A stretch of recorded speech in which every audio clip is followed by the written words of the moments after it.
એક બાજુ ગુજરાત દેશનું સૌથી સુરક્ષિત રાજ્ય હોવાના દાવાઓ અને બીજી બાજુ દીકરીઓ સાથે જાહેર સ્થળોથી લઈને ઘરમાં પણ થતા દુષ્કર્મના કિસ્સાઓ। છેલ્લા કેટલાય સમયથી એક સવાલ થાય છે કે શું ખરેખર સુરક્ષિત ગણાતા ગુજરાતમાં દીકરીઓ સુરક્ષિત છે? તો જવાબ છે ના। કેટલાક કિસ્સાઓ એવા પ્રશ્ન છોડી જાય છે કે તેના જવાબ કોઈ પાસે નથી હોતા, કારણ કે રક્ષકો જ ભક્ષકો બન્યા હોય તો પછી અન્ય લોકોની તો વાત જ શું કરવી। કળિયુગી માણસે હવસની ભૂખ સંતોષવા માટે માનવતાને અત્યારે શર્મસાર કરી છે। એક દીકરી ઘરમાં સુરક્ષિત છે તો તેનો જવાબ છે ના। ગણ્યા ગણાય નહીં ને વીણ્યા વીણાય નહીં એટલા કિસ્સાઓ છે કે જેમાં બાપ, ભાઈ, મિત્ર, કાકા કે પછી અન્ય કૌટુંબિક સંબંધીઓ છે તેમણે પોતાની દીકરી પર કાળી નજર કરી હોય। જો લક્ષ્મી સ્વરૂપા દીકરી ઘરમાં સુરક્ષિત અનુભવતી ન હોય, સુરક્ષા તેને ન અનુભવાતી હોય તો પછી બહારની તો વાત જ શું કરવી।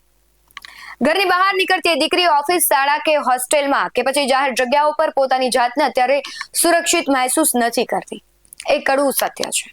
અને જ્યારે કોઈ અઘટિત ઘટના ઘટે ત્યારે આપણે સ્ત્રીના પહેરવેશ પર સવાલ ઉઠાવતા હોય છે, પણ આપણે માત્ર કપડાને દૂષિત ન ઠરાવી શકીએ, કારણ કે 5 વર્ષની દીકરીએ કે પછી 60 વર્ષની મહિલાએ ક્યાં એવા કપડાં પહેર્યા હોય ટૂંકા કે તેના પર કોઈની નજર ખરાબ બગડે। માણસની માનસિકતા છે એ હદ વટાવી ચૂકી છે। અને દેવાયત પંડિતે આગમવાડી ભાગતા કહ્યું હતું કે લક્ષ્મી લૂંટાશે લોકો તણી, નહીં રાવ કે ફરિયાદ। એ કળિયુગના એંધાણ હતા અને અત્યારે એ જ બધું થઈ રહ્યું છે। નમસ્કાર, ગુજરાત BS9 TV ન્યૂઝમાં આપની સાથે હું છું ભગવતી વિશાવડિયા। અમદાવાદના પોશ ગણાતા આનંદનગર વિસ્તારની ઘટના છે। દીકરીઓની સુરક્ષા પર અત્યારે ગંભીર સવાલો એટલા માટે થઈ રહ્યા છે કે આ ઘટના છે અત્યંત ખોફનાક છે। 8 ઓગસ્ટના રોજ રાત્રે આશરે 9 થી 10:30 વાગ્યાના સમયગાળા દરમિયાન પીજીમાં રહેતી એક યુવતી જ્યારે બિલ્ડિંગના ધાબા પર ગઈ ત્યારે અચાનક હવસખોરની નજર તેના પર પડી। સોસાયટીમાં માંડ 7 દિવસ પહેલા જ સિક્યુરિટી ગાર્ડ તરીકે નોકરીએ લાગેલા પરપ્રાંતીય શખ્સે યુવતી સાથે શારીરિક સંબંધની અયોગ્ય માંગણી કરી। યુવતીએ સ્પષ્ટ ના પાડીને તેને સમજાવવાનો પ્રયાસ કર્યો, પણ હવસખોર છે એ નરાધમ છે, તેને વાયર વડે યુવતીનું ગળું દબાવી દે છે, તેને બેભાન કરે છે અને ત્યારબાદ કલાકો સુધી દુષ્કર્મ આચરે છે। યુવતી બેભાન થઈ જતા હેવાનિયતની તમામ હદો વટાવી ચૂક્યો એ સિક્યુરિટી ગાર્ડ છે તેની સાથે આશરે કલાક સુધી બળજબરીથી દુષ્કર્મ આચર્યું અને આ અધમ કૃત્ય આચર્યા બાદ પાપી આરોપીએ ધાબાનો દરવાજો બહારથી લોક કરી દીધો અને તે પણ સ્થળ પરથી ફરાર થઈ ગયો। થોડી વાર પછી જ્યારે યુવતી ભાનમાં આવી ત્યારે તેણે એ લોક જે દરવાજો કરેલો હતો તે પાછળથી મદદ માટે બૂમાબૂમ કરી। યુવતીનો અવાજ સાંભળીને આસપાસના લોકો એકઠા થઈ ગયા અને તાત્કાલિક પોલીસને જાણ કરી ઇજાગ્રસ્ત યુવતીને સારવાર માટે હોસ્પિટલમાં ખસેડી। ઘટનાની ગંભીરતાને ધ્યાનમાં રાખીને અમદાવાદ પોલીસ એક્શન મોડમાં પણ આવી। જેસીપી સેક્ટર 1 નીરજકુમાર બડગુજરના માર્ગદર્શન હેઠળ પોલીસની 10 અલગ અલગ ટીમો બનાવીને તપાસનો ધમધમાટ શરૂ કરાયો। ટેકનિકલ સર્વેલન્સ અને ગુપ્ત બાતમીના આધારે પોલીસે ગણતરીના કલાકોમાં જ મૂળ ઉત્તર પ્રદેશના હરદોઈ જિલ્લાના વતની એવા આરોપી ધર્મસિંહ રામશંકર સિંહની ધરપકડ કરી હતી। તેનું નામ જે પ્રમાણે છે પરંતુ તેના જે કૃત્યો છે એથી વિરુદ્ધ છે। કાયદાકીય કાર્યવાહીના ભાગરૂપે જોધપુર પોલીસની ટીમ ગઈકાલે રાત્રે તેને પંચનામા માટે ઘટના સ્થળે લઈ ગઈ હતી। પંચનામા દરમિયાન ચાલક આરોપી ધર્મસિંહ અચાનક હાથ છોડાવવાનો પ્રયત્ન કર્યો, પોલીસ કાફલા પર હુમલો કરી અને ભાગવાનો પ્રયાસ કર્યો હતો, પરંતુ તેનો પ્રયાસ નિષ્ફળ રહ્યો।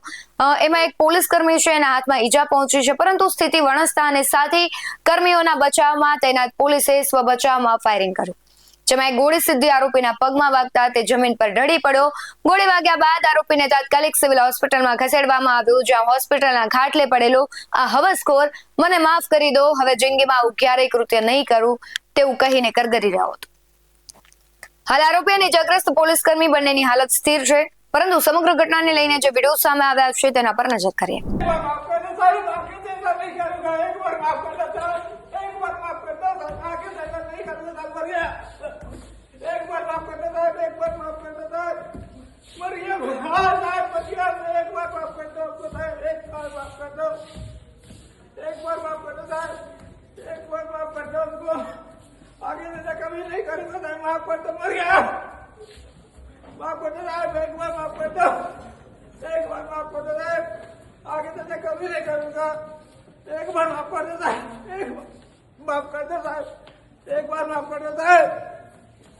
અમદાવાદની આ ઘટના માત્ર એક ગુનો નથી, પણ સમાજ અને તંત્ર માટે એક મોટો પડકાર છે।